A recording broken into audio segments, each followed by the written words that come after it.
Epic Games has announced that they will move to an Adobe-style seat-based licensing structure next year. This also means they will begin charging developers outside of the game industry. That's the point that people are glomming onto, to be very clear. Developers outside of the game industry.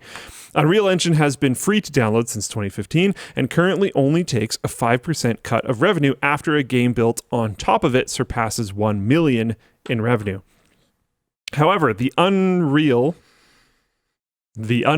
is also commonly used to create detailed mock-ups in manufacturing and virtual sets in films and television shows. For example, The Mandalorian. And Game Linked. Hey. Yeah, that's true. Epic Games has been having significant financial problems and recently laid off over 800 staff, with successful subsidiaries like game developer Mediatonic, the creators of Fall Guys, being hit particularly hard. It appears that Epic has been overspending its revenue, in part due to its ongoing 2020 legal suit against Apple and Google for removing Fortnite from the digital storefronts in late 2022. Epic was likewise fined $520 million for unwanted in-game purchases in Fortnite beginning in 2017. Oh, sorry, that's what happened in 2022. The 2020 legal suit against Apple and Google, and then in 2022 they were fined $500 million for unwanted in-game purchases. That began in 2017. Yeah. Got it. Discussion question: how do you have this many money problems and not twig that maybe you should charge Disney for using your software? That's hilarious. Yeah, pretty much. All right. Well, good luck, Epic. Epic's done some stuff really right, and they've done some stuff really I don't like as much. But at the end of the day, I mean, I'm pro-competition. I don't want them going anywhere necessarily. Epic Game Store might not be a big competitor for Steam, but they are one of the only even somewhat valid competitors for Steam right now. Yeah, Origin and Uplay just might as well not exist. Yeah. And like Battle.net doesn't matter. And GOG, come on, GOG. GOG, yeah, they do good in their niche. They do good in their niche. I mean, hey, look, Baldur's Gate 3 is on GOG. If you bought Baldur's Gate 3 on Steam, why? Ask yourself why. Why did you do that? You should have... Don't just default to buying things on Steam. If they're on GOG, I would actually strongly recommend buying on there instead. I really like the GOG experience. It's I actually great. really like the launcher. It's really good. Yep. Like I actively, heavily dislike Uplay. Uplay is bad. Origin is like annoying. I wouldn't say it's necessarily bad, but it's pretty annoying. GOG Steam though is good. GOG is also very good, in my opinion. Yep. Yeah, I don't know. But yeah, it makes sense. I think it's going to suck for some people. I think they're doing something relatively wise here. I don't know if they would have done it if Unity didn't just have a whole bunch of issues. Yeah. But they kind of announced this before announcing it. Like they announced, hey, we're going to do something like this, just so you guys know.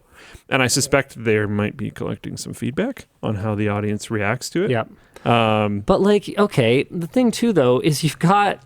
Like I've been working, I've told you, I've been working on my review of the Big Screen Beyond.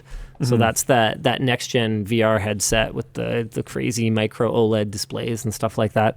And one of the things that I was trying to contextualize in the video was the cost. It's really expensive. By the time you buy a Big Screen Beyond and base stations and controllers, you've spent $1,500 US, which is a fucking lot of money. But it's still, I would argue, closer to a consumer class device than enterprise VR headsets. If you want to pick up a Vario VR3, for example, that's going to cost you $3,500 US.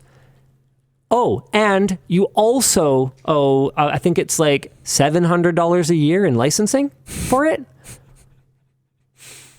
But the reason that this is relevant to what we're talking about right now is one of the things that Vario advertises on their site. Actually, here, I should bring this up. A, to show you guys, and B, to make sure that I'm right, is if you scroll down, blah, blah, blah, down, down, down, it should have like native support for down, down, down, down, down. Oh, crap. Okay. So click. Oh, yeah. Keep going. Keep going. Keep going, keep going, blah, blah. Yep, keep going, keep going. Vario ready to compute. Oh my gosh. Where is it? It's somewhere. I think we're bottoming. Yeah, no, hold on. There's definitely a thing. Hold on. But if I recall correctly, one of the things that they call out on their site is native support for. Right here? I can't see that. Complete software compatibility, support for a Unity, Unreal Engine, and a broad range of industrial 3D software. Yeah. Okay, here, hold on. Here. So here, this is what I'm talking about. Compatible with the 3D applications you already use. And they're talking about use cases like designing flipping cars. And so I'm looking at it going, yeah, how does this make any sense? That this is an industry where people can be buying $3,500 headsets, spending hundreds have free software or thousands of dollars on upkeep for headsets and are just getting free software that makes the whole thing work at all. And free, like incredibly difficult to make, extremely powerful software. Yeah. They have a whole wing specifically for architectural visualization that is obscenely good. Yeah. There's a demo that is like a French house villa thing they've been using for ages. Yeah. I do think nuts. I do think something that Epic has to figure out in the longer term is how to reconcile this new need to make money with efforts that make the software continue to be accessible to enthusiasts and to students. Because of the Apple education program thing you were talking about earlier. Exactly. Being able to use it for free at a certain level is really, really important. Huge investment. Hugely important. So I totally agree. It makes sense. But they got to make money. Yeah. Because makes if sense. you don't make money, then you don't exist anymore. Yeah. And then it's gone. We won't have Unreal Engine. So I think it totally, completely makes sense that they're trying to charge professionals to use it. And by and large, I think we can, and apparently Unreal is staying free for students. Great. Yep. Fantastic. Yep. I am, of all the things Epic does, Unreal Engine, man, is sort of important. Yeah. I would say. Yeah. Especially as we move into an era where I think in-house engines are just going to ultimately cease to exist at some point. Like we're already basically there. There are a handful that do. I mean, CD Projekt Red rolls their own engine. I'm trying to think like who else. I mean, should they though? There's arguments. There's interesting arguments like Unreal, as far that as we my like the understanding jank? Is that the argument? No, that seriously. jank is part of the experience? No, You are such a Bethesda fanboy. How could you even possibly bring that argument to the... I don't actually completely disagree with that argument. I knew it! I knew That's not the one I was trying to make. But I don't mind it. Sometimes it's funny, okay? Okay, come on. All right, anyways. But my point is that Creation Engine, is that what it's called? I know Creation Kit is the modding thing. It's extremely friendly for modding. Okay. Which is not, as far as my understanding goes, true about other popular engines. Not as true about Unity, not as true about Unreal. As far I don't know this. This is CDPR is apparently switching to UE5, by the way. There are examples of non-major engines like that I just absolutely love as a gamer, even if for a developer, they're terrible, or for development, outside of the one game that was used, that was made in it makes no sense.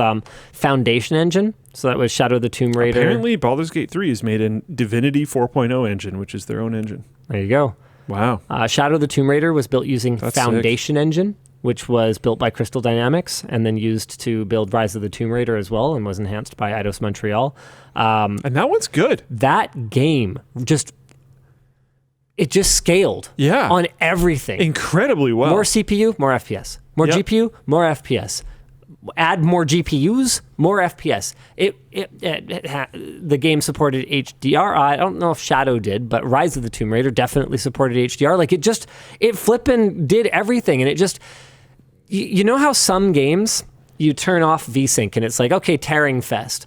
It didn't. It just always ran great. Frame pacing was really solid. Id's another example. The engine that they built Doom Eternal in. Dude. Well, I don't know what it's called. Hold on, I'm just going to While you look that up, Cypher Colt in Flowplane Chat said Creation Engine can't even render more than one camera yet. No mirrors, no CCTV. Also, they have issues with like Windows, all this other kind of stuff. I know. I'm not saying there isn't major downsides. Yeah. What I'm saying is a big argument is the whole creation part. Their big argument is they release these creation kits, and they're like, there's a reason why there's so many mods for Bethesda games. Yeah, id Tech 7 is Doom Eternal. Man, if just every shooter game was built on id Tech 7, we wouldn't need hardware upgrades. Like, honestly. Yeah. What games are built with id Tech? Improvements compared to id Tech 6. They cut out 1 million fewer lines. They cut out 1 million lines of code. Unified HDR lighting and shadowing. You don't measure the best programmers in like positive amounts of lines of code. You measure them in negative amounts of lines of code. This is incredible. Improved image streaming, new GPU triangle, light and occlusion culling system to not render what isn't on screen, dramatically improved compression, games using id Tech 7, Doom Eternal. Man, see, I hate that. And I know that it's really complicated, obviously, based on that Unity and Epic are both struggling to make money in the game engine business. Obviously, I'm not going to just go to id and be like, okay, I'm going to be your new chief engine business unit visionary. Yeah, exactly. And I, every game's going to be made on id Tech 8, and here we go. Obviously, it's more complicated than that, and these tools must be very, very internal grade. If they never get released outside of these companies. But man, I wish they were. 'Cause that'd be awesome. I love id Tech 7 because that game, it runs on anything. It looks so good. Oh my gosh, so good. Mystical said a lot of Doom's benefits come from Vulkan. I don't think that's fair. That's not true. It runs great across the board. Yeah, it runs freaking awesome across the board. Also, there's other stuff that uses on Vulkan. PC. It supports Vulkan rendering only. But I don't think that's actually the entire reason, because it will absolutely be running some form of Direct 3D on the Xbox. And it runs great and looks great on the Xbox. So Dunya engine for Ubisoft games. I don't know what to tell you. Yeah, but does anyone like Dunya? Yeah, that's why I kind of said it that way. Oh, okay. I don't know.